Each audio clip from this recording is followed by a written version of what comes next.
So we have the Timberwolves against the Kings in Sacramento. And what an incredible game it was. Anthony Edwards on the fast break layup. He's been not great after the All-Star break, but overall this season he's been improving, and it's great to see. Here he takes Kevin Huerter off the bounce and gets another tough layup to go. And the Timberwolves were rolling in the first half. 74 points scored. They had to lead up to 12, but in the end, it was one hell of an up and down matchup. Anthony Edwards pulls up here from the 3-point line, gives them a 14-point lead. But like I said, every run the Timberwolves made, the Kings had an answer. And whether it was Malik Monk with the pull-up and one here, whether it was Kevin Huerter with some crazy 3-pointers, whether it was Domantas Sabonis, whether it was everyone essentially. It was always one way and the other. And here is wide open Mike Conley from the corner, 14-point lead for the Timberwolves once again, but like I said, back and forth.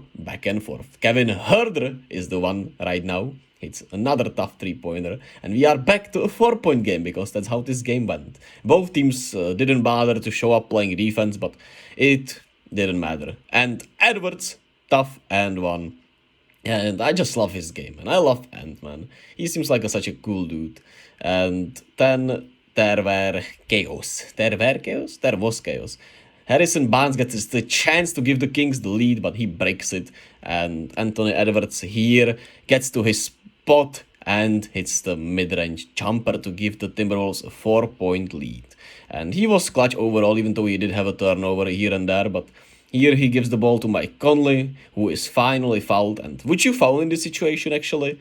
You would have about 4 seconds if you get to stop with a timeout. I wouldn't actually personally foul, probably, honestly. And Mike Conley hits the first one pretty comfortably. Has to, of course, make the second one for it to be really good for the Timberwolves. Makes it, and the game was over, essentially. And like I said, would you foul there or not? I want to know the opinions. I kind of feel like you would have about 3.5, 4 seconds with a timeout if you get the board. Of course, there can be a lot of scraps, but I mean, if you get fouled on a offensive rebound, try it, and you get 2 free throws anyway, right? So I don't know, man. I felt like if they wanted to foul, they needed to foul immediately, and they just didn't. Timberwolves, Jaden McDaniels, 19 points, spectacular night from him. Kyle Anderson won me a fantasy matchup probably, 18, 7, and 9 with 1 steal and 2 blocks. And he's one hell of a player for him. He's just probably the brightest spot besides Edwards on this roster. Rudy Gobert with 13 and 14, he had a solid night. And Edwards with 27 and 8. Like I said, wasn't, special, but was still good enough and came up clutch eventually and essentially. Mike Conley with his best game as a Timberwolf, 100%, 24 points, 7 of 12 from the field, made those 2 clutch free throws.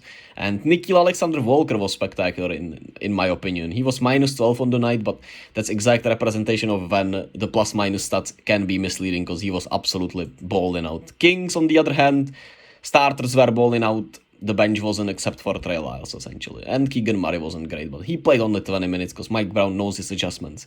De'Aaron Fox 25 and 7 on 22 shots. Kevin Huerter had 29 on 11 of 15. Sabonis with 24, 14 and 5, but he was getting kinda bullied by a lot of the Timberwolves players. Harrison Barnes had 20.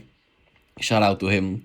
And of course, the biggest problem is that the Kings don't play no defense, and they will score a lot on you, but they will let you also score a lot on them. So that's just what it is. Will they keep the 3rd seed? Let me know what you think.